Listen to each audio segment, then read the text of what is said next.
Halo, selamat siang. Halo, Nena. Iya, ada Intan di sini. Hai Mas, aku menemani Nena kok memang lihatnya. Halo Mas Menyemangati. Iga. Jam piro rapat mana? 4:30. 4:30ku, 3:30mu. Masa suwi-suwi, jam 5. Iya, sejam pas lah. Ini salah Ketimbang, satu alasan biar aku ketimbang, iya, mempercepat. ketimbang uang dolarmu Itu dipotong. belakangnya tuh harus banget ya Mas. Ah, iya. Jarang-jarang loh ini. Aku nggak enak kayak ngomong ke diriku sendiri. Ada salam dari dosen-dosenmu ada di sini. Ada Bu Oh Santi, ya, ada Bu Dina. Waalaikumsalam. Masih masih nggak banyak, belum banyak. Mau lihat Nena. Loh, Nena, Nena. Ya, Se, bentar.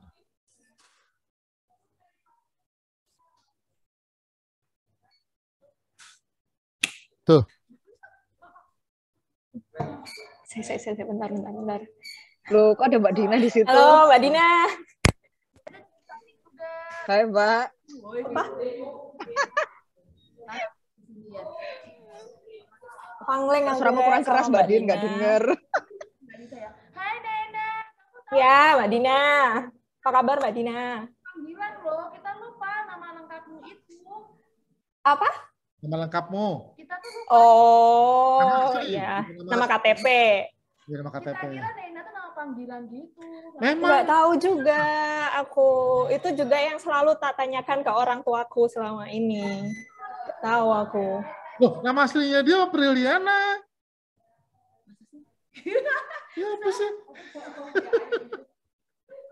Itu keyword kalau mau mencari aku di database mahasiswa ya. Intan langsung menghilang itu kenapa? Karena bosnya ada di sini lah. Enggak, dia tuh datang sebagai buat ini moral support aja sih katanya. Apa sih? Iya Mas, aku moral support ke Nena. Nanti kalau nggak ada yang Aku tanya, aku yang tanya Mas. tahu posternya tuh pertama kali tuh dari Mbak Intan malahan. Aku membantu Sebelum Mas, masih kan nggak loh, nge-share Mas ke Iga. aku, ya kan? Loh, kok bisa? Ya tahu.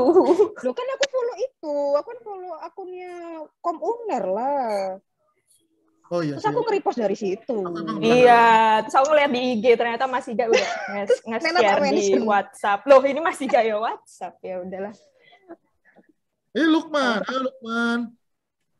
Lah, ini salah satu anak yang terjaring storyku, Mas. Lukman itu, Mas. Halo Mas Iga. Siang di Mas. mana tuh Jalman? Ya Mas. Mbak Intan nih influencer loh kayaknya. Terima kasih. Studio Panadium itu apa?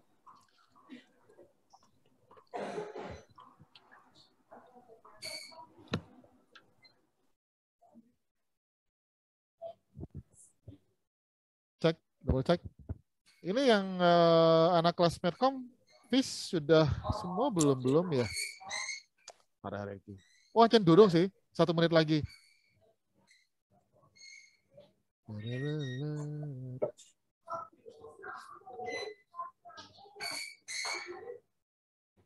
Lukman posisi di mana, Man? Aku sekarang di Surabaya Mas, kantor Surabaya tapi domisili di Gresik. Oh, masih work from home? WFO sih ini Mas. Oh, WFO. Oke. WFO. Kantor desain ya? Kantor desain, betul. Oke. Berarti lo tau lah siapa yang akan gue undang nanti. Oke. Ini Akia ya? Akia tadi juga ikut ya? Iya Mas. Iya Mas. Oh, jangan aja.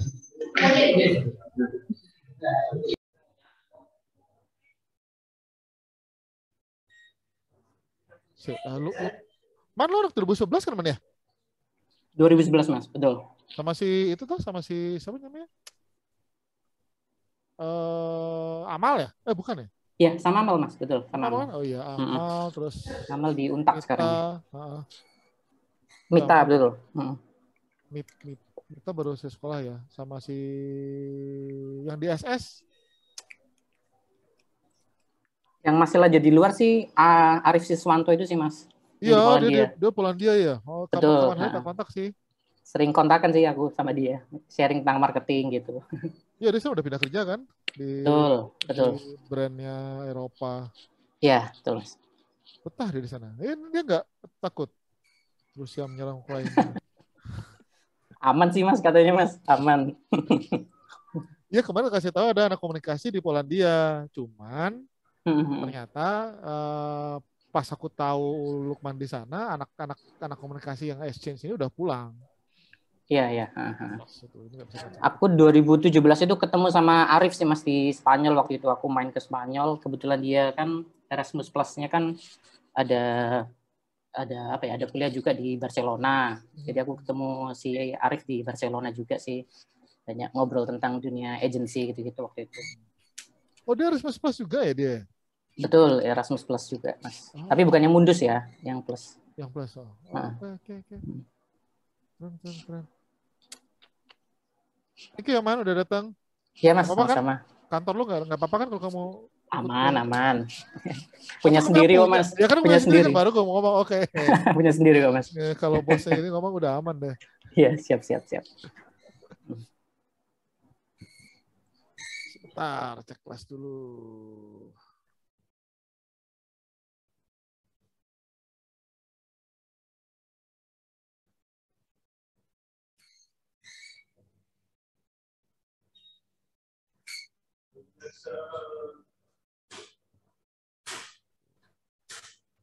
Oke, sudah lewat 2 menit ini. Nih, are you ready? Ya. Aku pasang lagi deh virtual background-nya enak aja. Harus pasang. Baik, kawan-kawan, terima kasih sudah datang. Tolong kawan-kawan di kelas media komunikasi visual dipanggil teman-teman yang masih belum bergabung. Sudah terlambat 3 menit dari jadwal yang kita siapkan. Selamat siang. Terima kasih sudah datang pada kuliah tamu kelas media komunikasi visual. Ini kelas S1 Departemen Komunikasi Visip UNER yang sebagai advance class dari kelas desain komunikasi visual. Kita mengajarkan media komunikasi visual. Pada media komunikasi visual ini kita lebih banyak berharap bagaimana caranya teman-teman sebagai katakanlah praktisi desain itu selaras dengan apa yang diharapkan oleh klien, apa yang diharapkan oleh perusahaan, dan bagaimana menjelaskan itu. Karena kadang-kadang kan kalau teman-teman di awal sudah kita sebutin bahwa Anda bukan seniman, Anda komunikator. Tapi sebagai komunikator bolehlah jiwa seniman Anda dipakai untuk bisa dituangkan dalam bentuk desain. Cuman dalam bentuk desain itu tentu ada klien di satu sisi dan ada perusahaan di sisi yang lain yang bisa jadi akan mungkin bisa berbenturan, bisa jadi juga tidak, tapi kalau berbenturan bagaimana solusinya. Hal seperti itu. Saya perkenalkan dulu dosen tamu siang ini. Saya masih baca nih. Sebentar. Mau baca. Nena lah full professional napper. Enggak. Pekerja di bidang desain mulai dari sejak awal karir dimulai di Positive Communications, if not mistaken. Kemudian di Ciputra University, Natural Instinct Wellbeing, Mowgli masih ya di Mowgli, dan Ashrim Consulting Singapura. Saya berharap Nena bisa share pengalamannya selama ini, yaitu best practice itu akan menjadi best teacher, best knowledge. Dan teman-teman bisa komparasi dengan aspek-aspek teoritis yang akan diberikan oleh teman-teman dosen di 12 kali pertemuan berikutnya ini. Nena adalah alumni komunikasi angkatan 2008, perlu saya sebutin tahunnya memang. Tapi jangan khawatir, Nena juga bukan yang tertua. Masih ada Intan di sini. Oke. Lebih tua dari Nena. Kalau saya nggak. Ya Intan, nggak usah protes. Yang bisa nanti Nena kan dari perspektif mahasiswa dulu, kemudian maju ke dunia industri dan sekarang menekuni dunia industri. Apa yang bisa dipelajari dari transisi perubahan tersebut, apa yang bisa diberikan, apa yang seharusnya sebuah institusi bisa berikan untuk bisa mempersiapkan mahasiswa nanti di dunia kerja yang lebih real. Saya pikir itu singkat saja. Mbak Nena, silakan saya mulai materinya. Sudah bisa share screen? Udah ya? Udah.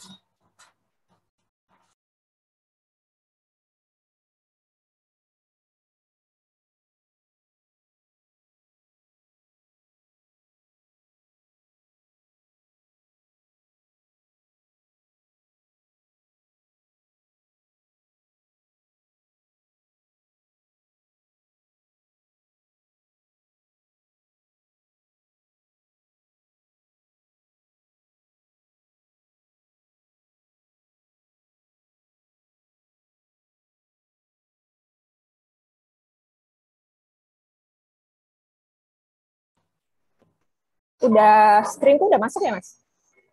Sudah masuk. Halo? Oh, udah. Sudah masuk. Oke. Langsung aja kali ya. Ya, silakan. Pertama mau ini dulu ya, makasih buat Mas Iga yang invite ke kelas ini. Hari ini saya mau lebih ke apa ya? Lebih ke sharing aja sih sebenarnya. Jadi nggak akan terlalu banyak teori karena nanti kalau teori itu tugasnya Mas Iga dan kawan-kawan kan ya di perkuliahan. Jadi aku lebih mau sharing soal experience saja dari perspektif seorang desainer tentang sesuai tema kali ini, yaitu gimana sih memadukan kreativitas dengan strategi, khususnya dalam konteks sebuah bisnis consulting company, yaitu di mana sekarang saya kerja.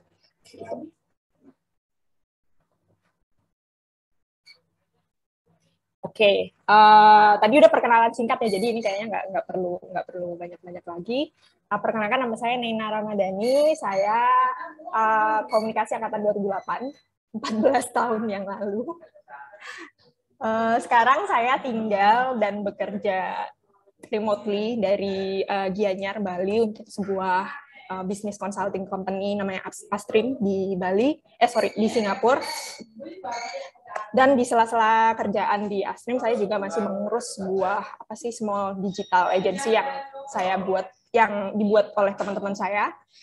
Itu namanya Mobi. Ini kalau teman-teman mau nanti main-main ke websitenya, udah aku tulis di sini.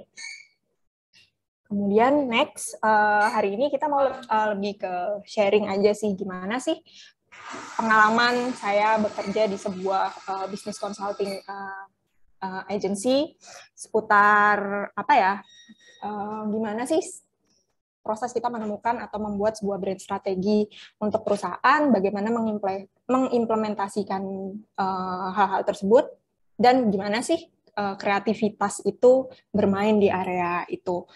Jadi in the end sih aku pengennya lebih ngasih message soal gimana sih predefined strategi yang udah kita temukan itu bisa sangat impactful terhadap proses kreatif kita di saat implementasi. Oke, pertama saya mau jelasin dulu konteksnya. Jadi kantor saya sekarang, Astrim Consulting, itu adalah sebuah business consulting agency yang headquarter-nya di Singapura, cuman kita timnya ada di mana-mana. Jadi emang dari dulu kita kerjanya remote. Pada awalnya itu cuma ada divisi yang selain divisi yang umum ya, seperti HR, administrasi, dan lain-lainnya. Itu sebenarnya cuma ada business consultants division sama satunya tuh produk. Gitu. Kenapa? Karena awalnya kita cuma benar-benar fokus di klien F&B dan franchising kayak gitu. Dan in the end kita tuh mau menjual produknya apa? Produk kita itu softwarenya point of sales software. Kalau ada yang misalkan pernah ke kafe atau ke restoran, itu kan biasanya kasirnya pakai software khusus tuh, atau waiter dan waitersnya kalau nyatet order pakai software khusus. Nah, kita tuh menjual produk itu gitu. Tapi seiring berjalannya waktu, ternyata klien itu yang datang ke kita mereka tuh datang dengan isu yang lebih dari sekedar soal franchise atau cafe dan resto manajemen aja gitu, dan nggak bisa dipecahkan cuma dengan produk atau software itu aja gitu. Tapi mereka juga datang dengan isu-isu seputar branding, desain, dan teman-temannya. Nah, itulah kenapa sekarang ada divisi khusus, namanya kita menyebutnya branding and implementation. Ini kalian bisa anggap seperti kreatif department-nya kayak gitu. Di dalamnya ada brand strategist, ada saya desainer, ada satu lagi desainer Kemudian ada web developer dan teman-teman yang lain. Kemudian kalau business consultants itu emang job desk mereka yang utama adalah research untuk membuat strategi-strategi bisnis seperti itu. Terus desainer itu secara secara struktur organisasi sebenarnya memang masuknya tuh ke tim branding dan implementation, tapi pada prakteknya desainer itu ada di mana? Ada di mana-mana. Jadi kalau research butuh butuh bantuan soal desain, ya ke kita juga. Saya sendiri karena saya banyak pegang eksekusi soal digital produk, saya juga bantuin di tim produk juga. Kalau HR dan teman-teman butuh bantuan soal desain juga Indian ke kita juga. Jadi Indian desainer itu ada di mana-mana. Oke. Terus sebelum kita masuk ke pembicaraannya lebih lanjut soal brand strategi, di sini aku mau recap aja sih, bukan soal teori tapi lebih ke recap aja brand itu apa sih, biar kita tahu nanti biar kita mengawali diskusi dari poin yang sama gitu. Brand itu apa sih gitu. Di sini kira-kira ada yang mau nggak? Ada yang mau speak up kira-kira punya pendapat menurut kalian brand itu apa sih? Masih tidak mungkin? Brand itu identitas. Brand itu identitas. Oke. Terus ada komen yang lain? Ini kayak sepi banget, aku kayak takut tiba-tiba aku lost connection gitu loh. Terus aku monolog gitu. Kan kayak agak gimana gitu loh. Ya, ini untuk memanaskan suasana. Ini silakan dikeluarkan lagi tuh apa yang udah dapat di Komsar, kemudian di yang bisa jawab nanti dapat nilai A dari Mas Iga. Oh oke. Itu lain soal itu. Siapa tahu mendapatkan kans dapat nilai A. Spoiler deh. Ya oke, langsung aja aku recap ya. Jadi sebenarnya definisi brand itu apa tuh banyak banget ya, kalau kalian nyari di berbagai literatur atau di Google aja lah yang paling gampang gitu. Tapi ini satu quotes yang menurut saya paling simple tapi paling on point dari si Jeff Bezos yang punya Amazon. Jadi menurut dia brand itu adalah what people say about you when you're not in the room gitu. Apa sih yang orang katakan atau kesan apa sih yang orang dapat dari kamu kayak gitu. Nah, ini aku bikin summary lagi. Brand itu apa sih? Tadi Mas Siga kan bilang identity ya. Jadi kalau dari summary yang aku dapat dari sana-sini, brand itu lebih dari itu sebenarnya gitu. Lebih dari simbol, your visual identity, naming, bahkan lebih dari produk gitu. Brand itu apa ya? Kayak the whole reputation, keseluruhan reputasi yang dipunyai sebuah company atau organisasi. Kayak gitu. Atau kamu juga bisa bilang bahwa brand itu gut feeling. Gut feeling itu apa ya Mas? Perasaan, kesan. Ya, kesan yang didapatkan konsumen atas keseluruhan reputasimu. Seperti itu. Dan at some point ketika brand itu udah sangat-sangat solid atau sangat-sangat besar, itu tuh bisa menjadi shortcut untuk customer melakukan decision making. Nah, next pertanyaan lagi. Tadi kan udah brand. Nah, pertanyaan lagi, apa sih branding sama strategi? Ada yang tahu nggak sih? Atau ada yang mau ngasih komen? A+ sih kalau mau menjawab. Balik aja sekarang. Yang tidak mau ngasih komen itu dapat tugas. Tadi kan udah branding ya. Branding itu the whole reputation, keseluruhan reputasi yang dipunyai brand atau sebuah company atau organisasi gitu. Kemudian ada yang namanya branding sama brand strategi yang nanti kita bahas lebih lanjut. Atau masih nggak lagi? Atau Mbak Intan mungkin? Ya.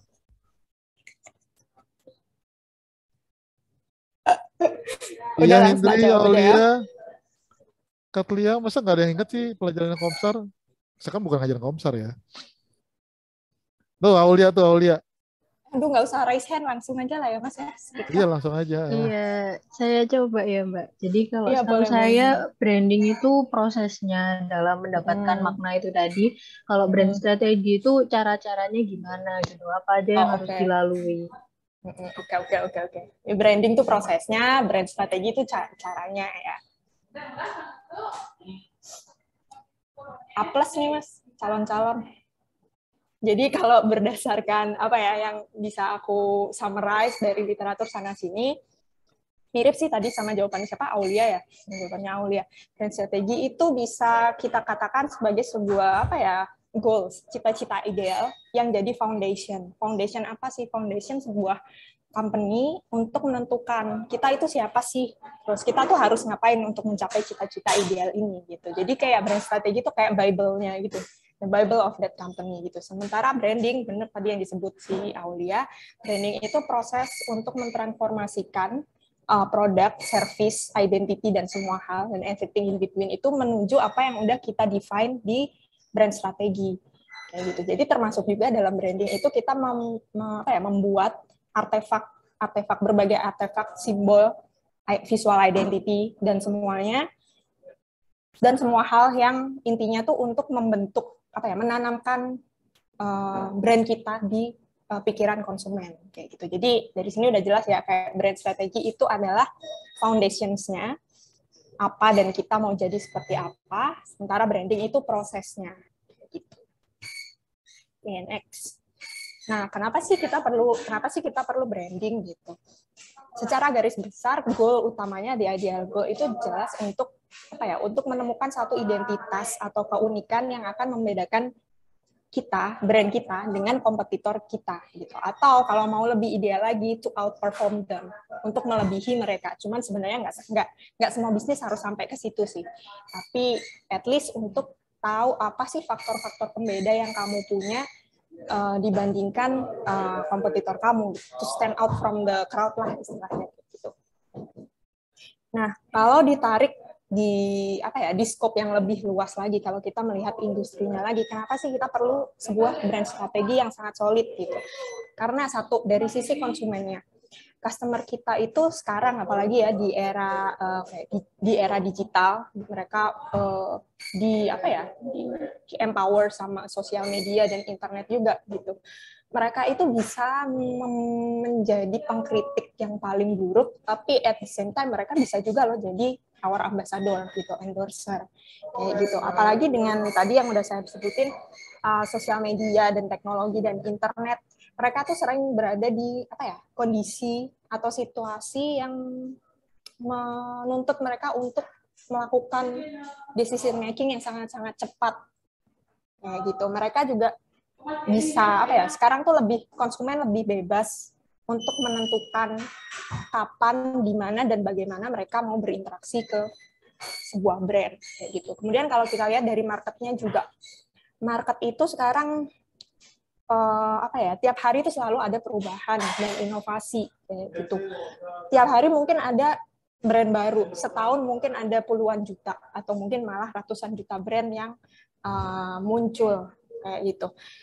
Dan itu membuat kompetisinya tuh semakin tinggi gitu. Competition is everywhere kayak gitu. Nah, kalau kita nggak bisa menentukan identitas apa yang bisa membuat kita stand out from the crowd, ya udah bye aja kayak gitu. Terus apalagi ya?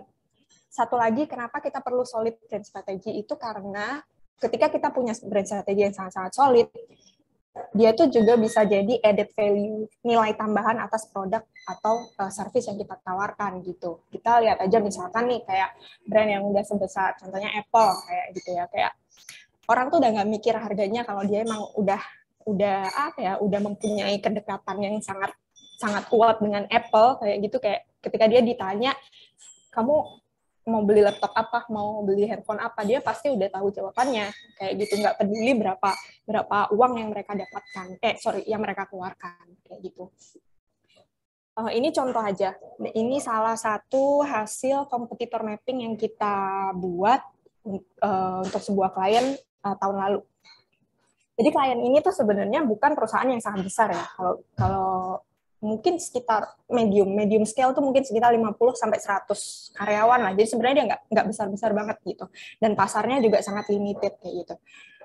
Tapi ketika kita lihat kompetitornya dari Singapura, kebetulan dia di Singapura, kemudian kita zoom out lagi, kita ngelihat pasar Singapura and beyond gitu, Southeast Asia. Waktu itu kita juga akhirnya nge-zoom out sampai kalau nggak salah Australia sama New Zealand. Itu ini beberapa key players yang kita dapatkan, yang kemudian kita identifikasi bahwa ini loh kompetitormu. Bayangkan ini tuh apa ya, perusahaan yang sebenarnya nggak terlalu yang gede-gede banget gitu, dan pasarnya di situ-situ aja, tapi kompetitornya udah lumayan banyak, udah sebanyak ini kayak gitu. Kalau kamu nggak punya brand strategi yang jelas dan unik gitu, gimana kamu bisa stand out from the crowd kayak gitu. Padahal produk yang kalian tawarkan tuh yang mirip-mirip aja gitu sebenarnya. Nah, oke. Tadi kan udah why, kenapa kita perlu brand strategi. Terus yang part kedua itu adalah how. Gimana sih prosesnya menentukan atau menemukan sebuah brand strategi gitu. Kalau di kantor saya itu selalu diawali dengan riset gitu. Kenapa sih kita perlu riset? Karena pertama kita tuh secara garis besar kita perlu perlu mendefinisikan brand naratifnya dulu kayak gitu. Apa sih distinctiveness, faktor pembeda kamu dengan brand-brand yang lain? Apa sih brand essence kamu kayak gitu? Dan tujuan akhirnya itu dengan dari research itu adalah kita berusaha agar si company ini punya brand yang at least punya 4 karakteristik ini gitu. Yang pertama karakteristiknya itu autentik. Mereka harus tahu nih vision mission mereka tuh apa, harus jelas dulu. Vision mission value mereka tuh apa. Terus yang kedua different. Tadi yang udah aku sebutkan beberapa kali. Mereka harus tahu pembeda mereka secara look and feel dengan kompetitor mereka tuh apa kayak gitu. Terus yang ketiga itu mereka harus relevan dalam artian customer centric. Produk-produk yang mereka tawarkan itu apa, dan harus diperjelas dengan sebuah product statement yang pada akhirnya meyakinkan customer bahwa produk atau service yang mereka tawarkan itu bisa menyelesaikan problems atau pain points mereka gitu. Dan yang terakhir, dengan adanya brand strategi yang solid, itu kita berharap bahwa brand itu bisa sustainable, artinya mereka bisa bertahan dalam secara jangka panjang di industri itu. Kayak gitu. Nah, bagaimana sih prakteknya dari riset menemukan brand strategi sampai akhirnya ke eksekusi? Ini summary dari yang biasanya kita lakukan. Yang 2 blok teratas yang warna hijau itu sebenarnya masih bisa disebut part research dan strategi, dan yang terakhir yang warna hitam itu eksekusi. Kalau kita nyebutnya di perusahaan kita nyebutnya brand articulations gitu. Kenapa kita breakdown jadi tiga fase utama ini tuh sebenarnya kayak untuk alasan project management aja sih. Jadi biasanya kayak di bulan keberapa sampai keberapa itu kamu seharusnya sudah masuk di fase ini. Bulan berapa keberapa harusnya udah sampai di implementasi seperti itu. Nah, fase yang pertama itu fase discovery. Apa sih yang biasanya kita lakukan di fase discovery? Biasanya paling awal kita tuh stakeholders interview. Stakeholders interview itu biasanya kita milih ya beberapa orang dari company itu, nggak harus yang kerja paling lama, tapi at least key persons-nya lah. Kenapa kita perlu melakukan itu? Karena kita pengen tahu nih pandangan internal timnya itu seperti apa terhadap company ini, terhadap perusahaan mereka ini, kayak gitu. Dan goal-nya adalah kita pengen ibaratnya tuh kalau berkuda tuh we cannot ride a horse with 2 people gitu. Kayak kita tuh nggak bisa berkuda kalau ada 2 orang yang mengendalikan gitu. Jadi at least tuh disamakan dulu visi dan misinya tuh di internal timnya tuh disamakan dulu kayak gitu. Selain stakeholders interview, kita juga melakukan industry research, market scan, terus customer profiling, kira-kira target marketnya tuh seperti apa sih, karakteristiknya seperti apa. Kemudian gap analysis ini meng-cross-check antara kondisi industri dengan kondisi si perusahaan ini, apa yang dia tawarkan, ada gap nggak sih, kayak gitu. Kemudian kita juga biasanya bikin positioning mapping. Terus di fase discovery ini siapa aja sih yang terlibat? Yang terlibat sih pertama pasti senior consultants, associate consultants, biasanya dia dibantu 1 sampai 2 junior consultants. Kemudian brand strategist juga sudah pasti ikut di sini. Terus copywriter sama desainer ini kenapa aku mirimin karena sebenarnya kita nggak wajib sih ikut di proses ini, cuman ya kalau bisa datang nggak apa-apa sih. Dan kalaupun datang, misalkan saya nih sit in di sebuah Zoom meeting yang masih fase discovery, itu biasanya goalnya cuman pengen tahu aja gitu, kayak kenalan lah sama kliennya gitu, karena Indian ketika nanti eksekusi ya orang-orang inilah yang akan meng-approve atau ngasih feedback kayak gitu. Jadi paling nggak tuh udah kenal duluan lah sama mereka. Itu setelah itu lanjut ke fase kedua, ini kita nyebutnya fase strategi roadmap. Fase ini mix antara masih ada research dan udah mulai nyiapin report kayak gitu. Biasanya kalau memang ada beberapa tahapan research yang kita perlu ulang, ya masih bisa diulang di fase ini kayak gitu. Reportnya itu mengcover apa aja sih? Banyak hal. Biasanya ada soal brand purpose, vision and mission statement-nya mereka yang udah jelas tuh kayak gimana, terus value, terus personality, kemudian ada juga tren, laporan tentang tren di industri kalian tuh seperti lately, biasanya sih over the past 5 tahun ke belakang itu seperti apa sih kondisinya, terus kompetitormu siapa, kayak gitu, customer profile, target marketmu siapa, dan sebaiknya kamu tuh menyasar yang mana, kayak gitu. Terus ada juga positioning statement, product statement, dan hal lain, misalkan kita bisa improve di mana kayak gitu. Nah, di fase ini yang terlibat sebenarnya nggak jauh beda sama fase 1, cuman biasanya copywriter itu udah lebih aktif dan lebih sering ikut di sini, karena Indian nanti dia yang akan membuat atau menyusun messaging-nya, dan dia juga biasanya ikut bikin report-nya juga kayak gitu. Terus fase yang ketiga, fase brand articulation, ini fase ketika kita udah mengeksekusi deliverables-nya apa aja, kita eksekusi di sini. Biasanya sih kalau dari tim desain itu kita ngerjainnya standar sih ya, visual identity, collateral desainnya seperti apa, kalau mereka memang perlu digital product, misalkan website, ya kita bisa juga gitu. Itu ada sebenarnya ada 3 poin lagi ya sih, deliverables yang biasanya klien perlu, seperti SOP improvement atau franchise management. Tapi ini aku nggak akan menjelaskan di sini karena itu cukup panjang ya sebenarnya.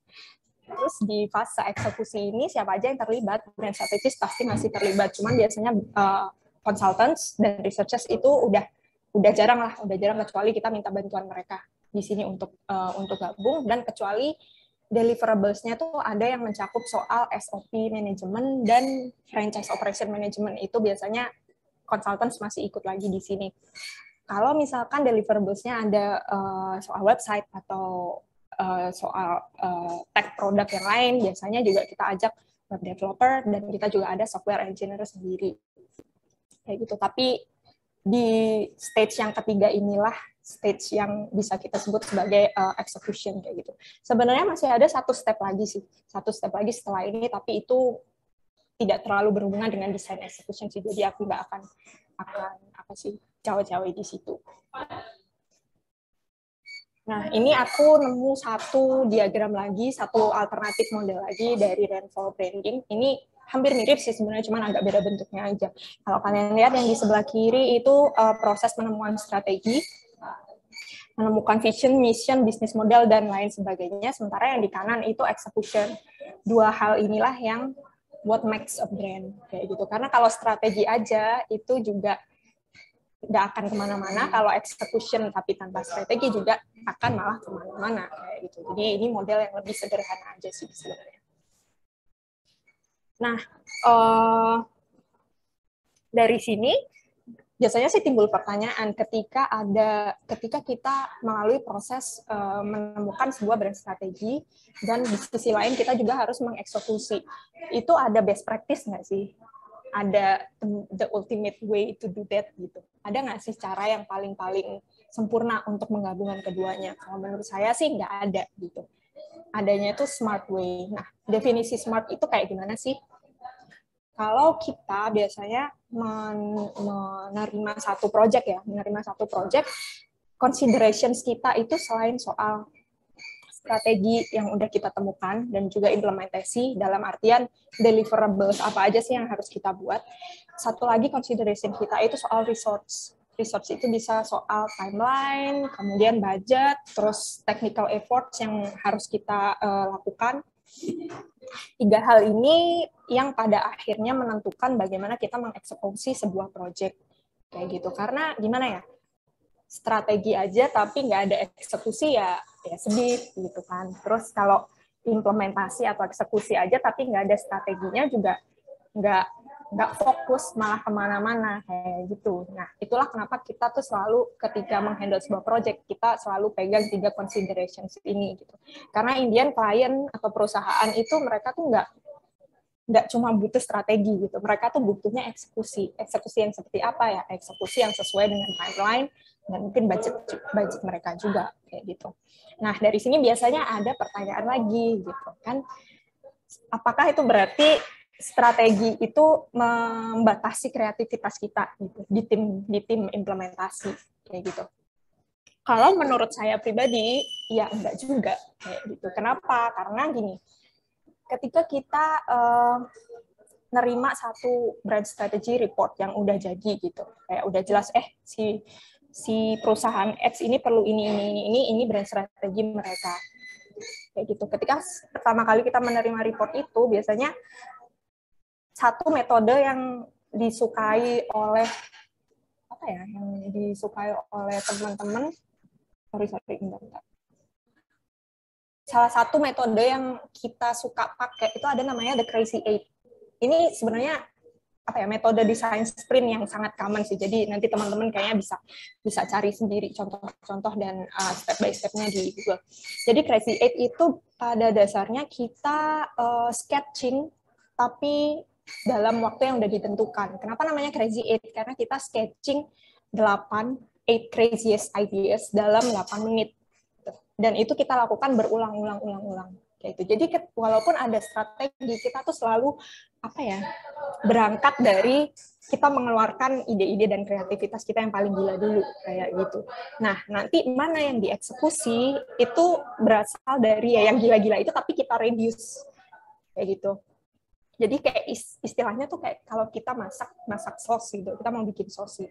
Satu panci gede gitu. Bikin sos tuh kan berarti harus dari dari sup yang awalnya misalkan satu panci penuh kemudian jadi sos yang setengahnya, yang enak tuh setengahnya kayak gitu. Nah, itu kan kita harus reduce, harus dimasak terus, harus digodok terus kayak gitu. Bukan dari yang sos yang masih sup yang masih satu panci terus dimasukin terigu 1 kilo biar kental gitu, enggak, tapi itu dari yang di-reduce, itu dimasak terus-terusan kayak gitu. Nah, itulah kenapa tadi saya bilang strategi itu sebenarnya enggak melimit kok, dia tuh masih memberikan ruang yang banyak banget untuk kreativitas kita gitu.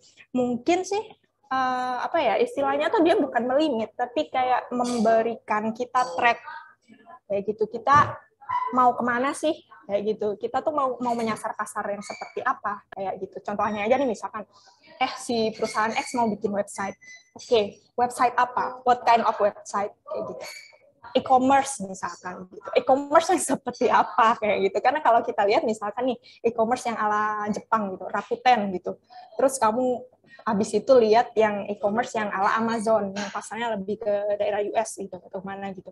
Itu pasti juga beda gitu. Nah, dengan adanya brand strategi itu tuh kayak kita desainer itu jadi lebih terarah kayak gitu. Karena again kita tuh desainer tuh seperti customer sih. Sometimes kita tuh get lost in a sea of millions options kayak gitu. Nah, ketika kita lost di tengah-tengah proses itu, kita kalau ada brand strategi itu kita kayak udah punya the Bible of that client. Kita balik aja ke situ biar lebih jelas kayak gitu. Dan kenapa saya bilang brand strategi itu nggak membatasi kreativitas kita, tapi gimana ya? Pada prakteknya harus diakui sih bahwa desainer atau tim kreatif tuh pasti punya ego dan subjective preference itulah, punya pemikiran-pemikiran subjektif sendiri gitu. Tapi ketika kita udah masuk ke industri gitu, kita tuh nggak bisa membuat sesuatu based on our ego dan subjective preference itu aja gitu. Dan apakah artinya itu berarti kalau kita masuk ke industri kita harus membuang semua ego dan idealisme kita gitu? Ya menurut saya sih enggak juga gitu, karena konklusinya tuh kayak gini sih menurut saya. Konklusinya itu kalau menurut saya tuh kayak nyetir mobil gitu ya, itu yang di depan tuh desainernya kayak kamu masih perlu ego dan idealisme dan your subjective opinions itu tuh masih perlu gitu. Tapi ketika naik mobil, jangan biarin dia nyetir gitu. Kalau bisa dia duduk aja di kursi penumpang atau malah di belakang aja gitu. Yang nyetir tuh tetap ya kamu sebagai desainer atau ya tim kamu, dan misalkan ada developer juga bisa. Jadi to summarize, kira-kira ketika dihadapkan pada proses yang menuntut ada pembuatan brand strategi dan di sisi lain kita harus mengeksekusi, kira-kira seperti ini sih. Jadi sebagai desainer sebaiknya sih kalau menurut saya ego dan idealisme dan lain-lainnya itu tetap dibawa, tapi jangan biarkan dia nyetir. Gitu. Yang nyetir tuh tetap ya yang di kanan ini. Next ini cuma contoh-contoh aja sih ya, jadi kayaknya bakal cepet. Ini contoh beberapa dokumen-dokumen research yang kita lakukan. Ini biasanya kita pakai Miro. Terus ini juga salah satu dokumen riset juga, hasil riset juga. Nah, setelah riset ini, contoh nyatanya yang udah jadi tuh kayak apa sih? Ini salah satu contohnya. Jadi setelah dapat strategi dan kita menggodok dengan tim kita, biasanya kita come up with satu atau beberapa jenis visual direction yang kemudian kita ajukan ke klien. Contohnya ini, kita mau bawa konsepnya tuh ke ini, sleek, minimalis, dan trusted. Seperti apa sih sleek, minimalis, and trusted? Ya kita cari contoh-contohnya seperti yang di kanan. Ketika diimplementasikan nih contohnya jadi brand guidelines seperti ini. Terus ada lagi nih dari klien yang lain, kita come up dengan visual direction yang optimistic dan playful, karena dia tuh baby products gitu sih. Di baby products, seperti apa sih optimistic dan playful? Kita jelasin di dalamnya. Implementasinya seperti apa, contoh-contohnya seperti ini. Yang terakhir, ini ada juga kita buat untuk salah satu klien, kita masuknya ke konsep modern, approachable, dan optimistic, karena secara historis ini satu brand ini cukup kompleks. Mereka tuh kayak produknya agak-agak rumit, jadi kita mencoba untuk masuk atau mengenalkan tuh dengan visual direction yang lebih simple dan untuk menimbulkan kesan mereka tuh approachable kayak gitu. Ini contoh-contohnya, contoh-contoh brand guidelines-nya yang kita buat buat mereka. Terus ini terakhir aku ada beberapa research yang mungkin berguna buat teman-teman semuanya. Kebanyakan sih non-design research ya, karena nanti pasti ketika kuliah akan banyak banget buku dan literatur yang kalian dapat untuk soal desain. Jadi ini aku kasih opsi yang lain. Yang pertama tuh ada 2 buku, Search Inside Yourself sama Indistractable. Dia buku lebih ke soal fokus dan fokus dan leadership lah, yang kalian pasti akan perlu ketika kalian terjun di industri. Kemudian ada podcast The Accidental Creative punya si Todd Henry, sama ada satu talks yang kayaknya kalian harus lihat juga, judulnya Happiness by Design gitu sih. Oke, udah sih. Ini kalau teman-teman mau kontak atau berkorespondensi di sosial media. Oke. Udah Thank you, sih, Nana. Tadi kok dicoret sih sweat dan keringat dan tangisan itu kan harusnya itu penting, itu leading us. Itu mau tak taruh di paling atas sih sebenarnya, karena itu benar. Dan ini baby driver ini adalah kita. Ya itulah yang nyetir tuh kalian aja gitu. You and your team of designer, maybe web developer, ya your sweat and tears juga sih. Thank you. Nah, itu jadi catatan buat teman-teman ya. Iya benar-benar. Dan dunia kerja ini bukan hanya dosen yang kejam, dunia kerja jauh lebih kejam. Thank you, Nena. Bisa di off dulu share screen-nya.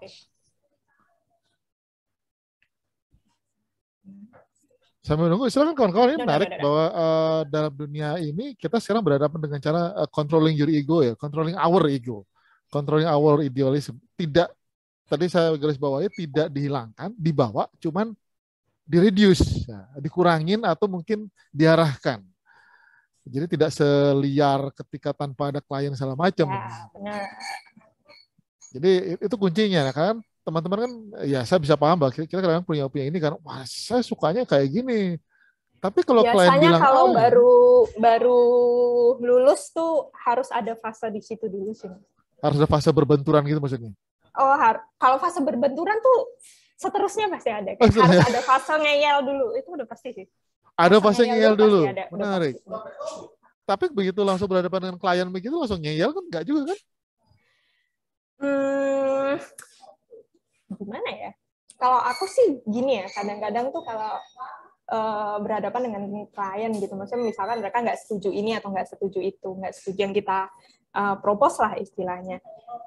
At some point kita pas awal tuh kita harus tetap mengeducate mereka sih mas. Maksudnya kenapa sih kita bawa ini, this is the ideal kayak gitu. Nggak bisa kayak ya jangan nurut aja kayak gitu loh. Kayak ya intinya sih kita pasti di tengah-tengah cari win-winnya kayak gitu. Tapi ya pada kenyataannya sih emang ada beberapa klien yang memang sebenarnya nggak tahu, mereka mungkin mereka tuh sebenarnya desainer tapi mereka nggak bisa mengeksekusi gitu. Jadi kayak mereka sebenarnya masih pengen bikin sendiri. Ya nggak apa-apa gitu. Tapi at least kamu harus ada proses untuk mengedukasi mereka dulu lah. Kayak gitu. Oke, thank you. Gitu sih. Di pengalaman di sini karena juga money wins pada akhirnya. Terus yang kedua yang saya garis bawahi research. We do a lot of research. Research ini kan tidak harus, jangan bayangkan seperti skripsi sih. Skripsi momok yang lain, tapi doing research itu kan banyak cara yang melakukan riset itu, dan itu penting untuk saya garis bawahi di sini karena kelas ini Medcom ini juga nantinya 5-4 pertemuan pertama itu bicara soal riset. Belum bicara soal desain, karena ya seperti tadi yang Nena sampaikan itu justru riset tahap awal, tahap kedua itu masih ada risetnya kalau misalnya diperlukan. So in a way bisa nggak aku sampaikan bahwa proses designing atau kita nggak bicara developing brand identity, tapi designing saja itu prosesnya sebetulnya the whole proses adalah riset. Ya sih bisa dikatakan kayak gitu juga. Karena aku ngebandingin ketika aku ngerjain proyek freelance dengan proyek yang dapat dari kantor gitu. Dari kantor mereka ada tim riset sendiri gitu. Tapi ketika aku freelance atau proyek kecil lah sama teman-temanku kayak gitu, kan nggak ada tim risetnya, ya kita sendiri yang gitu, yang bikin riset gitu. Dan riset dan iteration itu the whole process sih mas, cycle gitu. Maksudnya ada di setiap fase kayak gitu. Termasuk ketika dieksekusi kayak gitu. Aku sih gitu sih. Oke. Itu yang dua yang saya garis bawahi yang menarik dari pemaparan Mbak Nena. Teman-teman silakan. Sebelum teman-teman berhadapan dengan air mata dan keringat tadi, silakan yang langsung ada yang masuk aja. Masa KPR sudah berakhir ya, jadi nggak boleh drop kuliah lagi nih. Silakan kawan, kalau yang mau diskusi dengan Mbak Nena, mumpung Mbak Nena di sini. Sambil menunggu, ini kayak teman-teman sudah siap paham semua, jadi besok kalau dikasih tugas aman sudah kayaknya. Iya, kayaknya aman sih. Udah bisa langsung UAS sih kayaknya. Bisa langsung UAS ya. Jadi ingat waktu kamu kuliah aja sih. Oke. Nah ini yang menarik, selalu ada dikotomi antara klien dan desainer ya. Yang mungkin selalu jadi pertanyaan adalah sampai sebatas mana kita bisa mengalah dalam tanda kutip. Kan tadi aku sempat ngomong money wins kadang-kadang. My experience juga dulu pada akhirnya sekeras-kerasnya kita tetap aja kalau bilang ya udah lu nggak mau gue kasih agensi yang lain, bos saya nyerah. Nah, apakah the real case seperti itu juga dan bagaimana cara kita mengakomodasi itu? Apakah kita benar-benar menyerah? Gitu? Kan kamu bilang jangan nyerah dulu, artinya ada kata dulunya nih. Nah, adakah bisakah atau pernahkah kamu mengalami pada fase akhirnya ya udah nyerah? Kayak gitu gimana? Kalau pada prakteknya sih, kalau di company yang sekarang itu kita selalu balik lagi ke consideration tadi 3 yang aku bilang tadi ya Mas. Ada riset, ada implementasi, seberapa banyak yang diperlukannya, dan satu lagi itu timeline. Itu kita punya timeline gitu. Karena apa ya, creds-nya tuh ketika timeline kita ya oke, let's say misalkan satu project itu misalkan 5 sampai 6 bulan gitu. Ya nggak pasti, nggak selalu tepat, benar-benar tepat 6 bulan sih. Ya more or less lah 6 bulan kayak gitu. Tapi ketika itu makin molor dan makin molor, itu berarti kita ada hal-hal lain yang kita korbankan gitu. Waktu, itu udah jelas waktu. Dan kalau dari teman-temanku sih selain waktu itu uang. Secara finance kita sebagai company kita tuh rugi kalau itu semakin molor kayak gitu. Karena gimana ya, misalkan ada 5 orang yang termasuk di tim yang nge-handle project A kayak gitu. Setelah 6 bulan itu kan harusnya 5 orang ini udah bisa ke project yang lain kayak gitu. Tapi karena ini ngaret, ya mungkin dia nggak bisa ke project yang lain, atau ketika dia ke project lain jadi nggak fokus. Kita sih pasti balik lagi ke konsiderasinya soal itu. Lagi timeline dan budget mereka sama apa tadi ya, technical efforts kayak gitu. Itu kalau di perusahaan seperti itu ya Mas. Tapi emang sih ada beberapa kasus tuh yang emang benar-benar nggak bisa. Ini orang emang karakternya emang kayak gitu. Aku ngambil contoh bukan proyek di perusahaan ya, tapi proyekku sendiri. Aku pernah ada proyek freelance yang pada akhirnya aku mundur. Karena ketika diturutin itu bukan cuma nggak jelas dia itu kayak nggak tahu apa ya, ide-idenya dia tuh nggak visible kayak gitu loh. Ya buat apa ada ide kalau itu tidak bisa diwujudkan kayak gitu. Itu pada akhirnya aku mundur. Memilih untuk mundur ketika udah di posisi kayak gitu, kayak apa ya, kliennya udah nggak bisa dengerin, ya buat apa kayak gitu. Kalau aku sih kayak gitu sih. Oke, berarti base argumentasi kita bukan apa yang kita mau, apa yang kita inginkan, tapi riset yang kita lakukan kan, data by research iya itu sih, kan? Kayak gitu. Itu di cross sih biasanya. Yang nggak cuma dari riset juga, tapi dari knowledge kita sendiri juga, terus keadaan kliennya itu kayak gimana. Itu banyak sih faktor eksternal di luar diri kita, kemampuan kita sebagai desainer ya yang sangat mempengaruhi. Timeline itu salah satu yang mempengaruhi. Oke. Silakan kawan-kawan.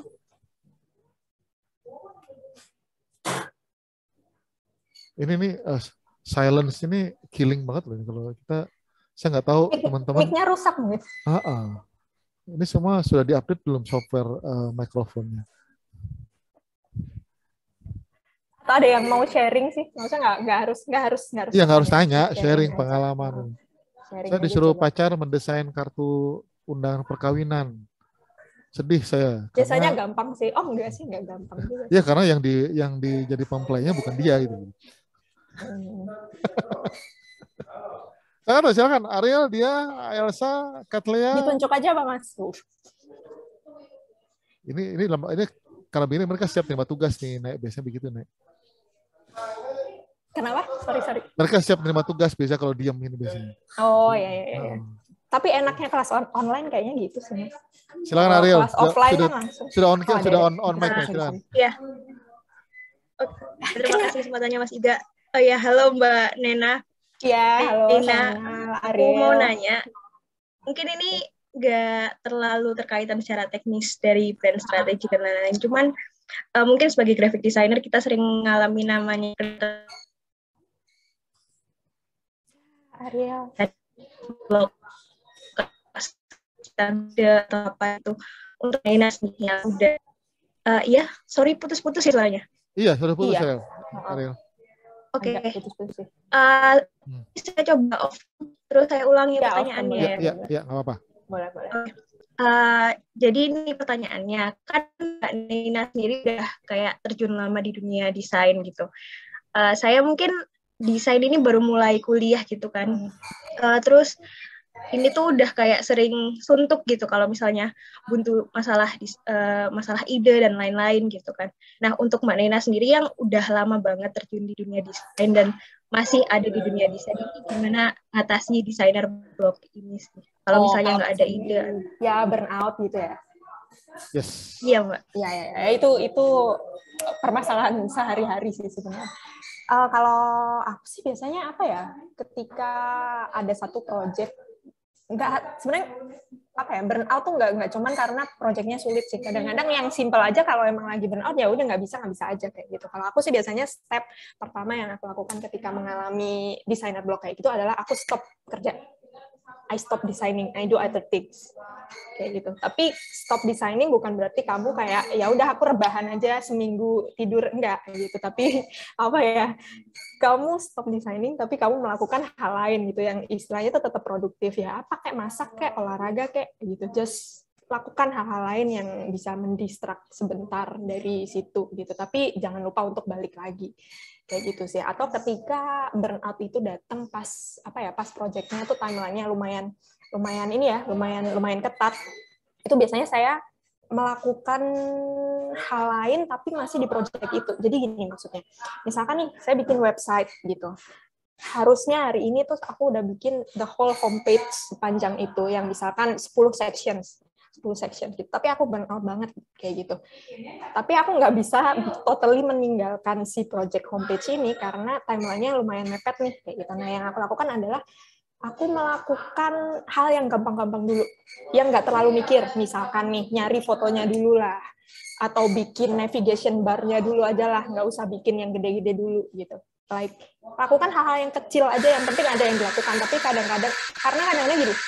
Kadang-kadang untuk proyek yang gede itu harus di breakdown jadi kecil-kecil karena kita tuh sebagai desainer menurut itu kita perlu a sense of achievement gitu loh Mas. Mengachieve sesuatu. Ketika kita bisa achieve sesuatu yang kecil, kita biasanya termotivasi untuk melakukan yang lain kayak gitu, hal yang lain kayak gitu. Bagi-bagi aja jadi kecil-kecil gitu. Atau ya kalau emang nggak bisa banget ya udah jangan stop mendesain dulu aja kayak gitu. Stop mendesain terus quit dari agensi enggak kan ya? Terus resign gitu, enggak lah. Saya sering menghadapi dosen blok itu. Alasan aja sih sebenarnya ngomongnya dosen blok. Dosen blok. Jadi berhenti mengajar. Ya itu semoga menjawab ya. Semoga menjawab sih. Iya, terima kasih Mbak Nina. Tapi nggak ada istilahnya ini ya, designer blok kalau pas sudah mau mepet-mepet ngumpulin WS lah ya. Tapi biasanya kalau udah menjelang deadline tuh pasti bisa kok. Biasanya gitu emang misalnya. Tapi bukan alasan. Bukan alasan sih. Betul. Karena bukan alasan kalau buat mata kuliahnya masih gak sih. Iya. Betul. Paling ada yang nge-WA, Mas saya sakit. Atau Mas pacar saya mutusin saya ini. Itu kalau punya pacar. Oke, silakan. Selain Ariel, ada lagi kira-kira yang mau di-share mungkin pengalamannya motor desain? Sambil menunggu, nih aku punya pertanyaan nih. Kalau misalnya kita punya personal preference ya untuk sebuah desain. Oke, Destria dulu deh. Destria, silakan. Halo. Ya. Ini suara aku kedengeran jelas kan ya? Jelas. Ya, oke, aku using Navcam juga ya. Soalnya kayak agak nge-lag gitu. Ini tuh, aku mau nanya, ini kan seputar desain. Jadi waktu itu tuh ada yang sempat nanya gitu ke aku, terus aku kayak bingung gitu jawabnya. Terus jadi itu tuh tentang kayak gimana cara kita nyesuaiin style desain kita sama desain klien gitu. Tanyanya sama satu lagi klien. Ya, terus sama satu lagi boleh nggak mau nanya? Boleh. Ini apa namanya tentang gimana cara kita nyesuaiin harga. Soalnya kayak netepin harga gitu loh. Itu susah gitu, soalnya kayak masih bingung gitu. Gitu sih. Okay. Makasih. Ya, ini berarti private ya, personal project ya. Tadi tak jawab satu-satu dulu ya. Yang pertama tuh bagaimana menyesuaikan style kita dan stylenya klien kayak gitu. Nah, itulah menurutku di situ peran riset. Ketika riset itu kita sebenarnya udah bisa tahu kok preferensi atau style yang klien mau tuh kayak gimana. Dia ini model yang kayak gimana kayak gitu. Nah, ketika kita mengajukan konsep-konsep gitu. Ya kalau bisa sih jangan terlalu jauh dari situ. Atau kalau memang stylenya dia like terlalu old school atau ya terlalu jelek lah istilahnya, ya menurutku sebagai desainer atau sebagai sebuah agensi pun kita punya kok hak untuk mengajukan style yang sangat berbeda. Asalkan kan kita punya alasan kayak gitu. kita punya alasan kenapa kita came up dengan style yang itu kayak gitu. Jadi Indian tuh ketika pertama propose sebuah ide tuh kita, menurutku sebagai desainer ya, kita punya hak yang sangat besar sih untuk mengajukan style yang berbeda dengan dia gitu. Nah, in the long run biasanya kalau kamu misalkan sebagai desainer kamu udah punya portfolio atau agensi juga udah punya portfolio gitu. Biasanya klien-klien yang datang itu juga yang kira-kira stylenya tuh hampir mirip sama kita kok. Kayak gitu. Kayak misalkan nih, kita tuh adalah penjual es krim kayak gitu. Yang datang ya orang-orang yang nyari es krim gitu, bukan orang-orang yang nyari kopi gitu. Nah, disitulah pentingnya kamu kalau mau jadi desainer untuk menemukan style kayak gimana, dan jangan lupa untuk dipublish. Istilahnya untuk menginvite klien-klien yang paling nggak udah sevisi lah sama kamu kayak gitu. Terus tadi apa yang kedua, ngeset harga ya? Harga, betul. Ngeset harga itu sebenarnya tricky ya, karena beda lokasi atau beda circle tuh kadang-kadang juga agak beda juga gitu. Menurutku ada baiknya kita sebagai desainer, walaupun kita independent designer ya, freelance, paling nggak kita punya komunitas, at least teman-teman desainer sendiri gitu, untuk benchmark harga aja kayak gitu loh. Mereka untuk project yang kayak gini tuh mereka berapa kayak gitu, benchmark gitu. Ini nentuin harga sebagai ini ya, independent designer ya. Kalau agency biasanya udah ada sih, udah ada mereka sendiri kayak gitu sih. Semoga menjawab ya, atau kurang jelas. Siapa tadi ya? Destria, all clear? Ya. Saya perlu garis bawah juga yang pertanyaan dan jawaban yang pertama itu soal klien tadi itu. Berarti kita memang harus sebaiknya mencari klien yang sevisi ya, dengan cara kalau misal klien nyari kita pasti dia udah lihat portofolio kita kan ya. In the long run, kalau kamu udah desainer yang udah udah menemukan stylemu, udah bertahun-tahun, udah punya portfolio, biasanya sih klien yang datang tuh adalah ya yang orang yang udah ngeliat portfoliomu kok.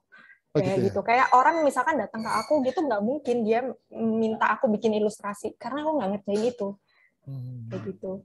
Kayak gitu sih. Berarti kecil kemungkinan bertemu dengan klien yang kalau berbeda. Pas pertama-tama gitu. Pasti bertemu sih. Pasti gitu ya, pasti ya. Pasti ketemu sih. Artinya tantangan paling besar memang ketika baru di awal ya, mungkin baru mendirikan agensi atau baru proyek pertama, karena pasti akan banyak benturannya di sana gitu ya. Ya sih, di situ sih. Tapi menurutku sebagai seorang independent designer ataupun udah punya agensi, kita berhak kok untuk ngasih ide-ide yang jauh dari situ. Karena ya itu kenapa mereka datang ke kita, karena mereka nggak bisa ngerjain sendiri kan. Kayak gitu. Kayak gitu sih. Berarti kemungkinan untuk pushing our ideas itu juga bisa ya? Bisa sih. Sampai bisa sih. Karena kalau jarang gitu Mas, maksudnya kita ngasih satu konsep dan itu langsung wow, langsung eksekusi, itu sebuah case yang sangat-sangat jarang sih. Kayak gitu. The process tuh it's bit bumpy lah ya. Lumayan terjal. Berarti pasti ada proses-proses diskusi, kemudian presentasi, kemudian rejection, pasti ditolak. Pasti, gitu ya. That's why kalaupun Indian kalian pengen jadi desainer, 40-50% dari your day-to-day activity as a designer tuh skill set-nya lebih dari soal desain. Kayak gitu. Kayaknya 50% skill desain, 50% tuh skill lain gitu ya, negosiasi lah, komunikasi lah, presentasi, ya riset juga, kayak gitu sih. Oke. So that's the point then. Jadi desainer di dunia kerja nggak boleh egois. Nggak bisa. Nggak bisa. Kalau mau egois, aku jadi seniman sih. Lah ya, makanya itu. Nah, jadi seniman sih. Ada lagi? Tadi mau nanya apa tadi aku ya? Lupa sebelum Destria tadi. Soal tadi. Kamu kan tadi memilih mengundurkan diri ketika menemukan klien yang tidak sevisi. Tapi dalam konteks kamu sebagai agensi, benar nggak idiom bahwa money wins? Money wins? Aku nggak agree dan disagree ya kalau itu memang terjadi. Karena kita pernah ada satu case itu kliennya susah banget susah dan beneran susahnya tuh bukan soal secara teknis kerjanya susah gitu, enggak gitu. Tapi emang karakter orangnya tuh susah gitu.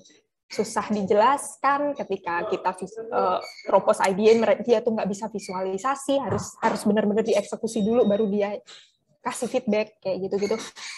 Itu seingatku waktu itu bosku itu sempat udah mau kayak kita udah nggak bisa nih sama klien ini. Bukan soal kerjaannya susah. Sebenarnya kerjaannya kita bisa handle, tapi emang karakter kliennya ini apa ya? Karakter klien ini susah gimana nih ya, kayak attitude-nya kurang lah, Mas. Kayak gitu. Sebagai seorang profesional tuh kurang. That's why itu kayak apa ya? Waktu itu bosku bilang kayak ini yang nggak sevisi nih. Klien yang nggak sevisi kayak gini, maksudnya secara attitude tuh dia nggak kolaboratif, tapi dia agresif. Kayak gitu. Itu waktu itu kita sempat mau mundur sih waktu itu. Kalau nggak salah sih ya kayak gitu. Jadi gimana ya? At some point money nggak wins juga sih kalau udah kayak gitu. Kalau dari company-ku sih biasanya yang men-trigger banget sih soal attitude dan profesionalism itu sih. Di luar itu sih kalau kita masih bisa kerjakan, kita kerjain aja sih.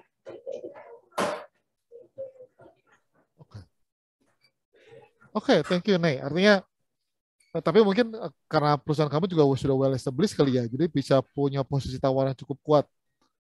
Bisa jadi sih, cuman ya itu kalau di compare dengan case yang sama ketika aku menjadi seorang freelancer ya, ketika itu ya aku mundur ya emang gimana ya, ketika dilanjutkan juga this is not going anywhere gitu loh Mas, kayak ya buat apa kayak gitu loh, gitu sih. Oke, thank you Nih. Ada lagi teman-teman? Mumpung bisa diajak diskusi nih. Nanti kalau nggak Mbak Naina pasang tarif loh. Aduh, enggak lah. Q&A. Iya, dia jadi konsultan perusahaan asing, lo mau minta gratisan aja kan repot. Silakan yang mau didiskusikan.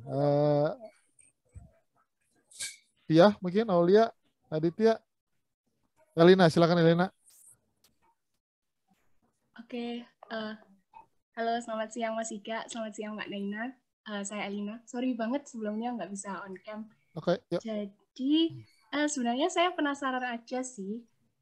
Kira-kira boleh nggak nih Mbak Naina sharing dikit gimana pengalaman atau experience-nya dulu kok akhirnya bisa terjun ke dunia branding dan desain. Udah gitu aja. Oh, sih. Terima kasih Mbak. Jadi ya istilahnya kayak dulu gimana sih ceritanya dari lulus kenapa bisa akhirnya sampai di sini. Jadi sebenarnya tuh saya udah tertarik dengan dunia DKV tuh dari lulus SMA ya gitu. Cerita yang sangat-sangat personal. Jarang sih aku ngomong ini. Sebenarnya tuh aku dulu mau masuknya tuh ke DKV ITS. Cuman aku anak IPS, jadi kan nggak bisa. Maksudnya DKV ITS itu kan IPA ya. Terus ya udah akhirnya aku masuk komunikasi. Ternyata di komunikasi dapat DKV juga, dapat advertising, which is kayak apa ya, dapat banyak hal lah yang mensupport ketertarikanku ke dunia DKV itu. Kemudian setelah lulus aku juga diterima kerjanya sebagai junior designer. Jadi awalnya sih dari itu aja ya. Mungkin kalau di track dari dulu sih dari kecil emang suka gambar aja sih. Jadi kayak ya nggak jauh-jauh dari situlah kayak gitu. Kemudian keterima di sebuah communication agency di Surabaya waktu itu dua tahun pertama setelah lulus, 2 atau 2,5 tahun itu junior designer. Setelah itu saya masih kerja di Surabaya di Ciputra. Habis itu saya pindah ke Bali, saya mulai kerja remote dari tahun 2017 kalau nggak salah ya. Habis itu sampai sekarang kerjanya masih remote, cuman scope kerjaannya sih nggak jauh-jauh dari situ ya, desain itu. Walaupun over the past 3 tahunan lah, itu udah lebih sering ngerjainnya tuh yang berhubungan dengan desain digital product, jadi UI dan UX. Cuman at the beginning sih lebih banyak soal branding dan graphic design in general sih. Itu sampai sekarang juga sih sebenarnya. Itu sih. Itu sebenarnya udah menjawab atau belum ya? Tambahin pertanyaannya Elina. Elina mau tambahin nggak? Belum ada Mas Iga, silahkan. Itu harus bisa gambar nggak sih kalau desain? Ini selalu pertanyaan yang saya selalu hadapin dari mahasiswa. Gimana ya? Yes and no. Jawaban paling aneh. Yes, karena ya gimana ya, paling nggak kamu udah punya ketertarikan ke dunia visual lah ya, kayak gitu. Dan ketika memang kamu nggak bisa gambar kayak aku nih, aku nggak terlalu bisa ilustrasi gitu. Maksudnya aku melakukan membuat ilustrasi ya buat senang-senang aja gitu, bukan untuk dijual atau untuk di klien kayak gitu. Tapi aku merasa bahwa kemampuan coret-coret yang basic itu sangat membantu sih. Kayak gitu. Walaupun Indian sekarang aku lebih banyak ngerjain semuanya by ini ya, digital ya, software ya. Kayak gitu. Nggak harus bisa like advance banget, nggak lah. Paling nggak sih yang tahu aja, yang paling basic aja sih. Terjawab ya, Lina? Oke, terjawab. Terima kasih banyak, Mbak Nena. Silakan, ada lagi. Kita masih punya waktu sekitar 15 menit sebelum Mbak Nena rapat dengan klien. Nanti nggak nutut dolarnya kepotong, repot. Masih ya. rapat reguler aja sih Mas, hari Senin. Ya, tetap aja sama klien. Ya, sama perusahaan. Oh. Silakan, kawan-kawan, ada lagi yang mau tanyakan? Ini ada nih. Di Mas Akya, jadi desainer serba bisa atau spesialis bidang tertentu? Oke. Serba bisa tuh maksudnya gimana ya? Ngerjain semua hal gitu. Semua jenis desain gitu. Mas Akya bisa jelasin maksudnya serba bisa seperti apa, Mas? Oke, terima kasih. Ya. Jadi mungkin yang bekerja di bidang freelance, kadang sometimes kan kita one man show. Nah, kadang kan dalam beban mungkin bisa kita handle sendiri lah. Kan sometimes juga kita nggak bisa, kan nggak mungkin pintar foto, bisa copywriting, bisa dan sebagainya. Ya, mungkin bisa dikasih insight. Mungkin kan nggak mungkin semua juga bisa. Mungkin bisa dikasih win-win solution yang mungkin dari Mbak Naina, how to handle it seperti apa. Oke, jadi yang aku tangkap jadi spesialis atau generalis gitu ya sebagai desainer. Mungkin aku bisa kasih contoh dari hal-hal yang aku kerjakan belakangan ya. Belakangan itu aku sebenarnya kalau di kantor tuh lebih banyak, kalau eksekusi desain tuh lebih soal digital products gitu, website dan mobile apps kayak gitu, aplikasi like software dan teman-temannya kayak gitu. Tapi ketika aku nggak start dari situ. Aku nggak start spesifik di digital design, nggak spesifik itu gitu. Aku startnya tuh dari graphic design in general gitu, dari branding, bikin visual identity, bikin logo dan teman-temannya itu gitu. Jadi kalau menurutku sih ya, at some point kalau udah beberapa tahun itu biasanya kalian akan menjadi spesifik dengan sendirinya gitu loh. Spesifik dalam artian mungkin kamu udah tahu stylemu yang kayak gimana, kayak gitu, atau klien-klien seperti apa yang enjoy untuk kamu eksekusi, kayak gitu. Tapi nggak ada salahnya sih menurutku kalau kita berangkat dari start yang sangat general, maksudnya graphic design in general ya. Menurutku nggak ada salahnya sih. Tapi in the end, kalau udah 3-4 tahun, kayaknya udah mulai spesifik dengan sendirinya sih, Mas. Kayak gitu. Sorry, artinya proses yang membuat kita menjadi spesialis ya? Proses sih. Tapi kita sendiri apakah mungkin membuat diri kita spesialis? Atau declare, atau branding kita spesialis? Bisa. Menurutku memang branding, maksudnya personal branding sebagai desainer tuh betul. Paling nggak dispesifikin aja sih apa-apa yang kamu kerjakan gitu. Sesimpel ketika misalkan kamu nulis di CV kamu gitu, kamu apa-apa aja sih yang kamu kerjakan, misalkan visual identity, branding and visual identity, atau mungkin kamu lebih ke website design gitu, atau mobile application design kayak gitu. Itu udah biasanya udah kelihatan sih di portfoliomu tuh. Oke. Ya. Jadi proses branding itu juga bisa kita mulai ya sebetulnya. Itu artinya di luar kita sebagai bagian dari agensi. Oke, saya mengundang Intan, Lukman untuk sharing pengalaman mungkin sesama orang bergerak di bidang visual design. Mas Akia juga bisa, silakan. Hai Mas. Ini waktu yang aku tunggu-tunggu. Ya udahlah, aku ya soalnya dia menunggu-nungguku. Aku diwakili Mbak Intan aja, Mas. Aduh, nggak bisa. Oh, nggak bisa. Gitu. Nggak bisa. Aku masih junior loh, Mbak. Silakan dulu deh. Enggak sih, kalau dari aku tadi tuh ini sih Mas, tertarik pas waktu Nena tadi cerita yang apa tadi tuh yang pas waktu antara idealisme ketika di agency terus bertemu sama standarnya klien. Actually aku dulu menghandle 3 tahun punya sendiri itu juga merasakan hal yang sama gitu kan ya. Which is punya aku kan juga hitungannya masih baru waktu itu. Ya mungkin kalau kita apa namanya kalau posisinya di tempatnya Nena mungkin kan udah seperti yang Mas Iga bilang ya mungkin ada pengaruh karena udah established juga gitu. Sementara untuk yang baru-baru kayak tempatku dulu itu bukan berarti kita nggak punya nilai tawar sih sebenarnya gitu. Jadi kasusnya waktu itu aku juga mengalami hal yang sama, ketemu sama klien yang secara attitude itu juga nggak oke gitu. Dan secara uang juga tidak sepadan gitu Mas. Jadi lo nggak nyindir fisik kan ya Intan ya? Bukan. Waduh, dibongkar itu. Bukan yang itu gitu.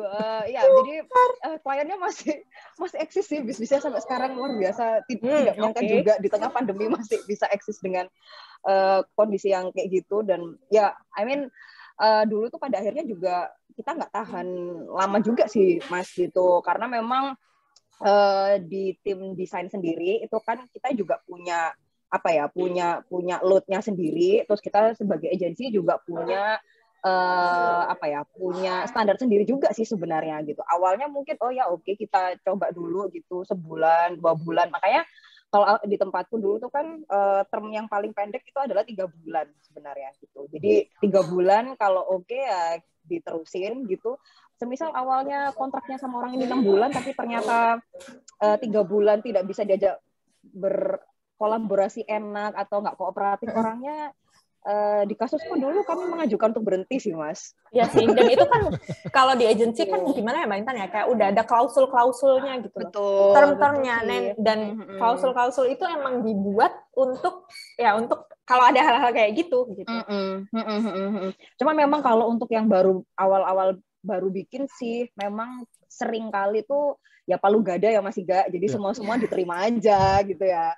It happens to me. Maksudnya aku dulu waktu awal-awal bikin juga kayak gitu sih, semua ya udahlah diterima aja gitu waktu masih 1 tahun pertama. Tapi begitu masuk tahun kedua dan ketiga itu karena secara portofolio juga udah nambah dan bergain positionnya juga udah mulai tinggi gitu. Pada akhirnya ya bisa mengevaluasi juga sih, kan ada selalu evaluasi bulanan gitu.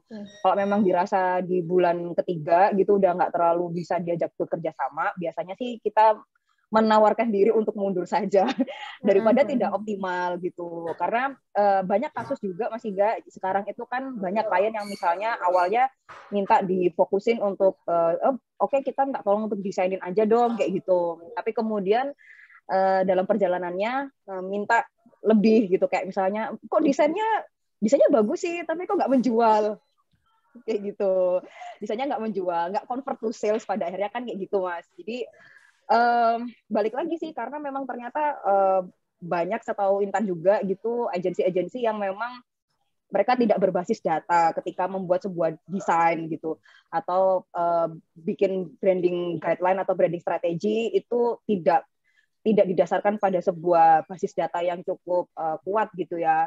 Somehow ya udah pokoknya bikin aja, nyari di internet dan sebagainya gitu, tapi nggak benar-benar tahu marketnya seperti apa dan benar-benar ngelihat kebutuhan di pasar seperti apa.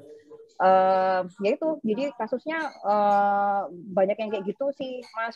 Makanya tadi kalau Nena di tempatnya Nena itu yang Nena sharing memang sangat fokus di riset untuk di awal, itu memang seharusnya menurutku, pengalamanku juga itu benar sih gitu, karena nilai tawarnya sebenarnya di situ ketika nanti ketemu sama klien yang punya punya tes personal yang cukup tinggi gitu ya, kayak tetap mau tesku harus keluar yang seperti ini gitu, tapi marketnya kan berbicara lain gitu. nanti kita bisa counter juga, misalnya kayak Anda punya tes seperti ini, tapi pasarnya dan produk Anda tuh tidak membutuhkan tes yang seperti itu loh sebenarnya. Ada kebutuhan lain yang harus lebih diakomodir, which is itu kebutuhan customer sih sebenarnya, gitu Mas. Oke. Thank you Nintan Itu pengalamannya. tes yang berbeda sih ya. Aku mau nambahin Mbak Intan Ya, bentar sih. silakan. Itu kalau Mbak Intan tadi kayak ya itu dari tes yang berbeda ya gitu. Tapi ada beberapa klien tuh dari pengalamanku mereka tuh nggak punya taste gitu. Bukan nggak punya taste dalam artian taste mereka jelek. Like mereka nggak tahu mau mereka tuh ngapain kayak gitu. Kayak contohnya yang tadi aku sebutin itu, yang pada akhirnya aku mundur itu. Itu misalkan nih kita udah bantu dengan cara kayak, oke, ini tuh contoh-contohnya yang kamu bisa ikutin lah. Ada referensi style yang kayak gini. Kita ngasih kayak 5 kalau nggak salah. Tuh. Itu dia tetap kayak no, bukan kayak gini gitu. Simply karena dia nggak bisa mendefine aja gitu, nggak bisa memvisualisasikan ide yang dia maksud kayak gimana sih. Nah itu adalah tipe-tipe klien yang biasanya aku hindari sih Mas. Kayak bukan susah, bukan secara teknis susah, tapi terlalu di awang-awang aja ya gitu. Mending stylenya different nggak apa-apa gitu, tapi udah jelas kan dia punya stylenya tuh yang kayak gini gitu. Tapi ada beberapa yang emang nggak bisa memvisualisasikan ide-idenya aja. Nah itu sih biasanya yang aku agak hindari sih. Oke. Tadi waktu Intan cerita soal klien yang setuju, aku langsung, waduh ini visip sih. Bayaran angel. Tidak termasuk kok itu. Itu apa namanya? Ini medium. Pengecualian lah ya. Itu. Bisa dimaklumi. Baik, thank you Intan. Lukman kali mau share, Lukman sebagai agensi baru, tadi katanya ngakunya agensi baru tapi kliennya banyak. Makasih Mas Iga. Halo Mbak Nena, Mbak Intan dan teman-teman. Nah, jadi kalau dari perspektif aku, ini kebetulan studio desainku baru jalan ya sekitar 7-8 bulan. Ya alhamdulillah sih Mas, kita beberapa kliennya udah cukup banyak, namun karena ini juga baru fase pertama kami, sehingga kita lebih sasarannya itu memperbanyak portfolio dulu sih. Jadi yang tadi seperti Mbak Nena bilang, mungkin posisi kami sih masih di tengah-tengah sih, jadi nggak palu gada juga, tapi berhubung aku ini sebagai pencari klien dan yang handle project-nya, jadi aku cukup selektif sih sama kliennya. Jadi itulah gunanya di awal sebelum kita memilih klien atau memilih project yang akan kita ambil, kita perlu istilahnya kita perlu ada wawancara juga sama kliennya, sehingga nggak ada kucing dalam karung gitu loh Mas Iga. Takutnya udah nggak sevisinya udah beda, nanti ketika jalan udah repot, nanti tim desain juga yang bakal kelimpungan. Begitupun nanti aku yang handle project-nya. Nah, berhubung aku udah punya pengalaman 2 tahun di agensi sebelumnya, sebelum aku bikin sendiri ini, jadi itu udah cukup sih ngasih aku pelajaran dan pengalaman klien-klien bagaimana sih yang istilahnya ada nilai kebermanfaatannya lah ya, dari sisi uang, dari sisi portfolio, dari sisi nanti mereferalkan ke klien-klien berikutnya gitu sih. Jadi kalau dari aku tantangannya memang beda-beda, tapi tergantung bagaimana kita mengatur strateginya sebagai agensi, sebagai studio design. Yang penting sih kita harus ngerti dulu sih visinya kliennya gimana. Terus karakter kliennya ini dia yang punya pandangan atau insight terkait visual apa tidak dan lain sebagainya. Karena tadi kan Mbak Nena juga ada cerita kalau yang kliennya itu nggak tahu maunya apa itu bakal chaos sih Mas. Itu paling bahaya sih. Itu sih aku ada pengalaman juga. Nah jadi ada juga kalau yang kliennya tuh terlalu pintar, kita juga harus ngikutin dia juga, karena kita nggak bisa langsung di direct sama dia, tapi kita sebagai agensi atau sebagai studio juga harus bisa mengedukasi dia, ini yang cocok ini seperti ini, sehingga seperti yang disampaikan tadi oleh Mbak Nena sama Mbak Intan juga, lakukan riset dulu sih gitu, supaya kita deep dive dulu, ini klien ini kayak gimana sih, inginnya seperti apa, ekspektasinya seperti apa. Kemudian kalau teman-teman tadi terkait ada yang tanya harganya berapa sih yang cocok, itu sih sebenarnya ramuan masing-masing tim ya, atau ramuan masing-masing freelancer tersebut. Sehingga sih itu juga kalau dari aku sih agak trial and error, tapi yang pasti ada beberapa resep sih. Yang pertama itu kalian lihat dulu company size-nya dulu. Kemudian background company-nya ini apakah sudah pernah memakai sebuah jasa desain studio, desain agency atau freelancer. Kemudian perhatikan juga PIC-nya dari project-nya nanti ini karakternya seperti apa, sehingga ketika kalian berkomunikasi dengan klien-klien tersebut atau PIC-nya ini, kalian tidak kewalahan untuk menyampaikan desain prosesnya, mulai dari misal kalau mungkin dari branding, visual identity itu dari riset dulu, kemudian nanti ketika kita present seperti apa, apakah perlu ada visualnya dulu atau bagaimana, perlu ada mood board konsep saja atau tidak, dan lain sebagainya. Itu sih tergantung nanti scope of work-nya juga itu perlu diperhatikan. Kurang lebih begitu sih Mas Iga. Thank you Lukman.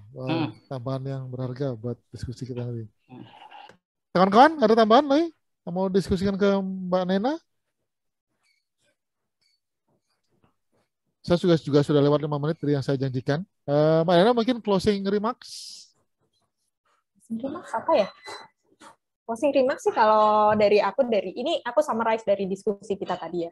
Dari diskusi kita tadi kita udah melihat bahwa sebegitu pentingnya riset itu.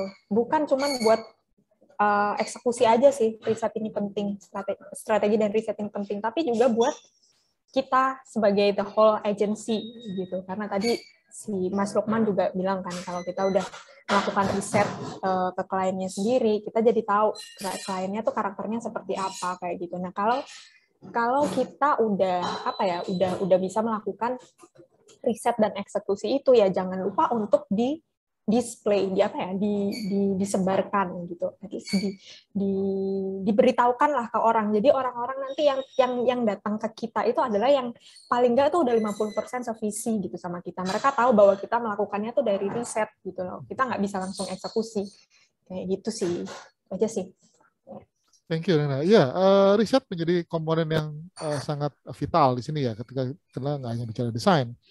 Soal tadi sempat ngomong 50% kemampuan desain, 50% kemampuan lain-lainnya, itu nanti juga termasuk riset dan ya negosiasi, berkomunikasi, menilai klien. Jadi jangan lupa klien juga kita nilai layak apa tidaknya untuk bersama dengan kita gitu. Kecuali kalau memang agensi kamu memang mau palu gada, ya sudah.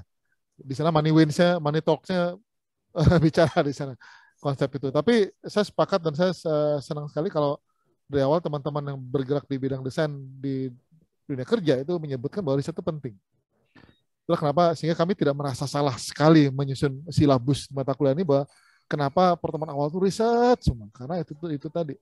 Kalau persoalan kemampuan desain, saya sih percaya sama teman-teman. Dan desain kadang-kadang juga soal taste ya, selera ya.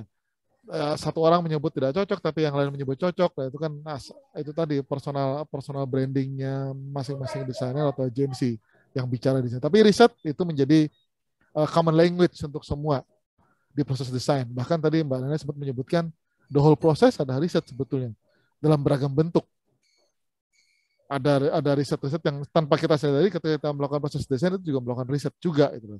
Apa sih warna yang disukai oleh masyarakat ini, ya kan? Itu kan bagian dari riset juga. Sehingga kawan-kawan yang membeli mata kuliah ini dan juga nanti berkeinginan untuk menjadi desainer setelah lulus, saya pikir kemampuan riset itu akan menjadi sangat krusial di sini. Jadi ketika mengatakan kok riset melulu isinya di awal, ya ternyata di setelah kemampuan itu juga sangat diperlukan. Ternyata tidak hanya kemampuan desainernya atau skill desainnya, tapi juga kemampuan risetnya juga penting. Itu saya pikir Mbak Nena, terima kasih sudah meluangkan waktunya.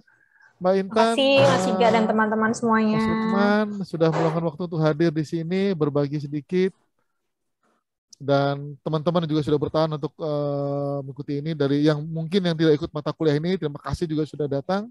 Mas Sakya sudah meluangkan waktu, terima kasih. Mbak Neni, terima kasih. Tadi minta presentasinya Mbak Nena, apakah diperkenankan? Boleh sih, nanti aku kasih ke Mas Iga aja ya. Oke, ya nanti bentuk PDF aja nggak apa-apa. Silakan, nanti kita akan share, termasuk juga di kelas kita akan share, dan semoga pemaparan Mbak Nena akan berguna sekali buat teman-teman untuk mengarungi mata kuliah ini selama 12 kali pertemuan tersisa. Jadi air mata dan tangis itu akan penting, dan keringat. Sweat and tears. Untuk bisa mendapatkan nilai A nantinya. Itu saya pikir terima kasih sekali lagi buat kawan-kawan untuk hadir di kuliah tamu siang ini. Semoga bisa bertemu lagi di beberapa acara yang lain yang akan kita susun untuk menambah pengalaman kita semua di sini. Terima kasih, selamat siang, tetap sehat semua. Mbak Nena, silakan rapat dengan timnya. Ya, makasih Mas Iga. Makasih. Selamat siang semua. Akhiri kuliahnya. Terima kasih Mbak Nena. Terima kasih semua.